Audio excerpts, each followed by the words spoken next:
galera, aqui é KMG Animes e voltamos mais uma vez com Batuque, que por sinal tá muito legal, tô gostando pra caramba de trazer aqui. E mais uma vez temos um novo capítulo pra gente descobrir o que aconteceu na luta entre Jungo e Shoya. E o negócio parece que esquentou, porque as coisas estão indo muito mais além do que a gente imaginava. Muita gente se envolvendo, muita loucura. E eu tenho que lembrar vocês que ainda hoje vamos ter várias coisas aqui no canal. De 1h30 da tarde teremos Baki Gaiden Gaia Toshikosuke, tá certo? Então fica ligado, presta atenção aí que vai ter Gaia Toshikosuke para vocês ainda hoje. E mais tarde, às 5h30 da tarde, terá outro vídeo. Tranquilo? Então, sem mais delongas, simbora pro capítulo. E aqui estamos no momento que Jungo ganhou a luta.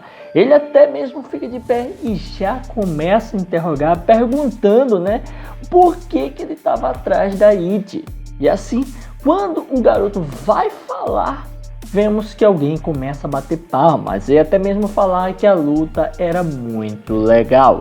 E com isso dito, vemos que alguns homens se aproximam, pegam o garoto ali e naquela hora o Jungo fica extremamente furioso, onde até mesmo fala que aqueles velhos ali estavam pegando o garoto, pegando eles ali, enchendo o saco deles, e até mesmo ele disse que ele não tinha acabado de conversar ainda com o Shoya, e se ele realmente quer ser levado embora, então ele não ia permitir que ele fosse levado. Naquele momento, outros homens vão se aproximando e aí vemos que as coisas estão indo de mal a pior, e até mesmo as roupas seriam de aparência perigosa, até mesmo lembrando alguns gangsters ou alguém assim.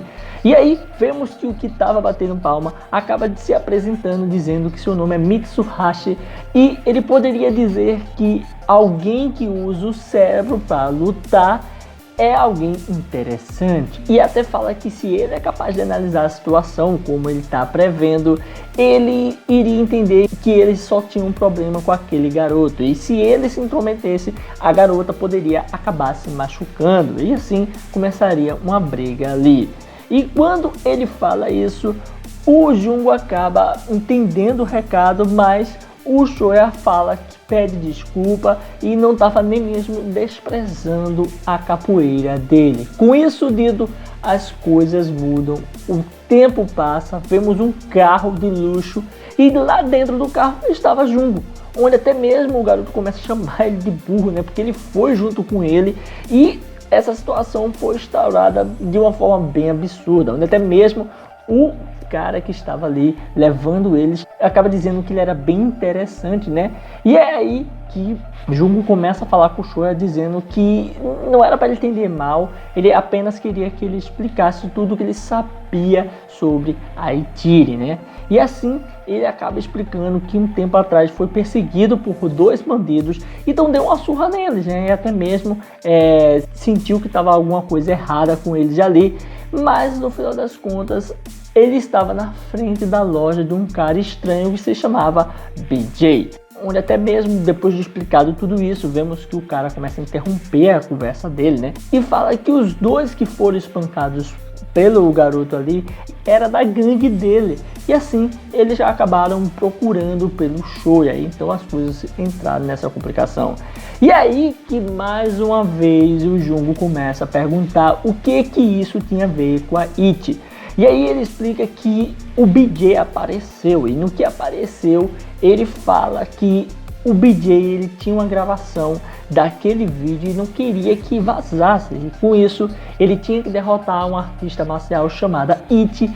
E também ele falou que se fizesse isso, ele ia cuidar da Yakuza. Mas antes do BJ dissesse qualquer coisa, ele disse que a Sakura estaria na mesma situação. E a Sakura, para o Shoya, ela é diferente, ela é muito talentosa. E não podia deixar que esse tipo de coisa arruinasse o futuro dela. De alguma forma, ele não conseguia contactá-la. E aí, por conta disso, tudo começou a dar errado, né? E aí, espera que ela não tenha feito nada estúpido nem nada ruim, da mesma forma que ele fez, e a gente vê que a situação complicou, porque Yakuza queria o Shoya, porque o Shoya espancou gente da Yakuza, o BJ obrigou o Shoya a ir atrás da Ichi, Shoya acabou encontrando o Jungo, E Jungo entrou nessa treta por conta justamente de querer saber o que está acontecendo. Inclusive, enquanto o cara da Yakuza observa eles, né, temos ali o Jungo que vai pensando, quem é exatamente esse cara que é chamado de BJ? Temos a Eiko também que fica pistolaça, né, porque a Eiko viu que ele foi junto e aí já começa a ligar para alguém.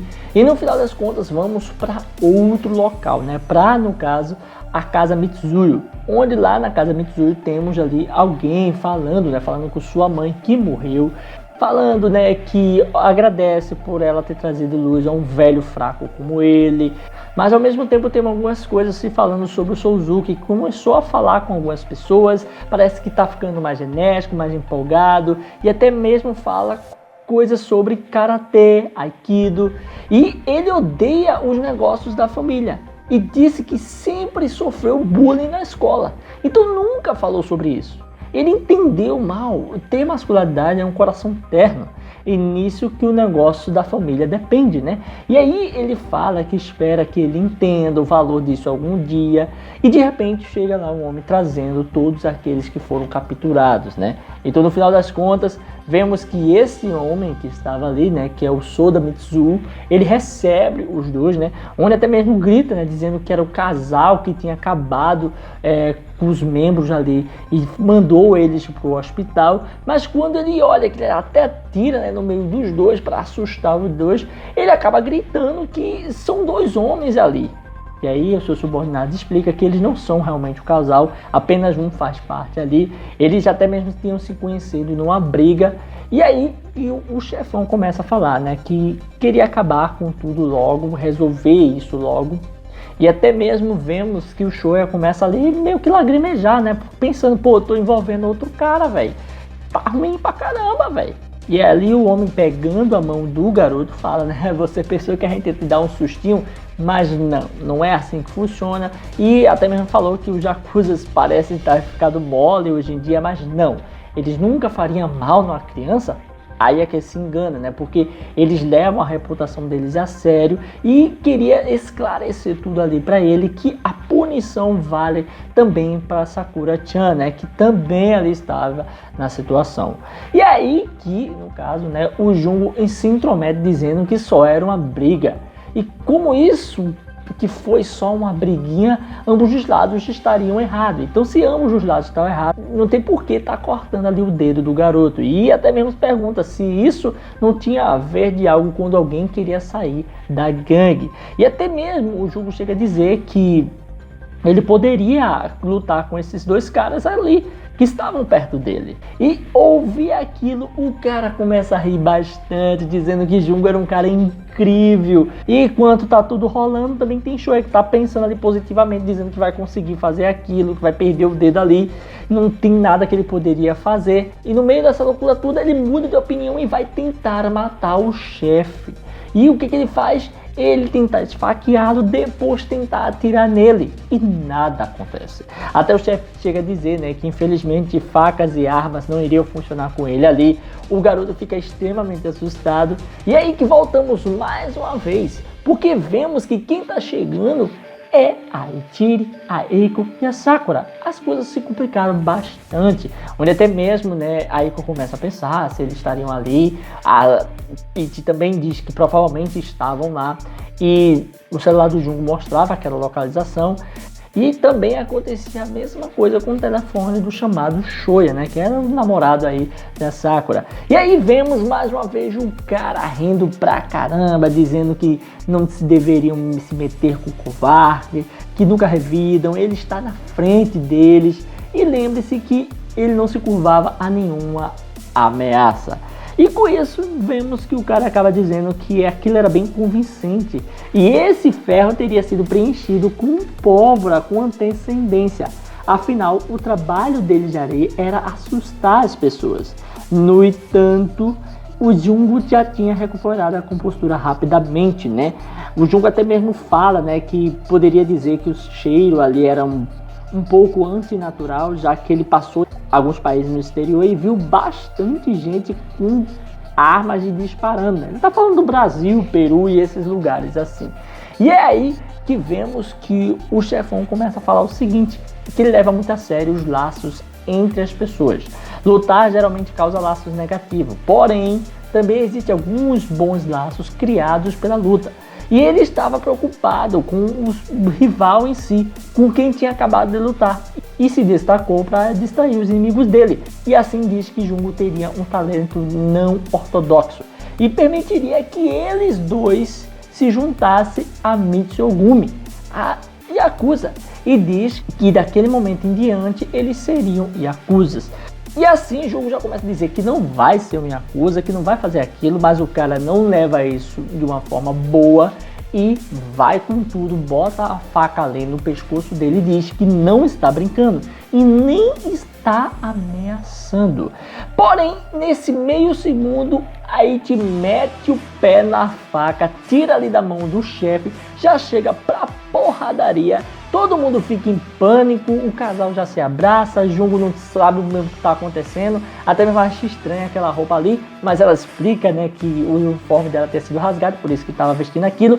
E com isso temos também o chefe da Yakuza realmente furioso, dizendo que ia enterrar todo mundo vivo, que agora o pau ia quebrar. De repente chegava alguém gritando, chamando o chefe, e era o filho dele que gritava pedindo pelo seu pai. E quando chegava lá, ele via que quem estava lá era Ichiri. E quando ele observava aquilo, ela conhecia ele, e aí que eles ficavam em pânico. Era o amigo dela da escola. E de repente, vemos que o chefe percebe tudo aquilo e pergunta: Sanjo-san, Suzuki, você conhece essa garota? E é aí que a Ikiri se dá conta que era a casa do Souda, do amigo dela. E ele acaba dizendo que ela era a namorada dele. Onde isso pode levar a resultados catastróficos. E é isso aí, pessoal, vamos ficando por aqui. Meus amigos, que loucura foi essa? Os caras acabou sendo levado para o grupo da Yakuza, velho. Se ferraram e ainda piorou mais ainda, né? Porque além disso, a gente teve aí o envolvimento do amigo da Ichi, que na verdade era filho do chefão da Yakuza. E mais ainda, que levou para um nível mais absurdo ainda, é que o cara acabou chamando ela de namorada, com certeza, né? Pra poder ali não ter problemas com a Yakuza, pra poder o pai reconsiderar tudo que ela fizer ali. Inclusive ela chutou, né, o pai dele ali. Enfim, o fato é que tá muito legal a história aqui. Mas vamos ficando por aqui. Se você curtiu esse vídeo, dá aquele like, comenta, se inscrever e ativar o sininho pra estar recebendo notificações dos vídeos que eu vou postar aqui todo dia. Tranquilo? Valeu, falou, fui!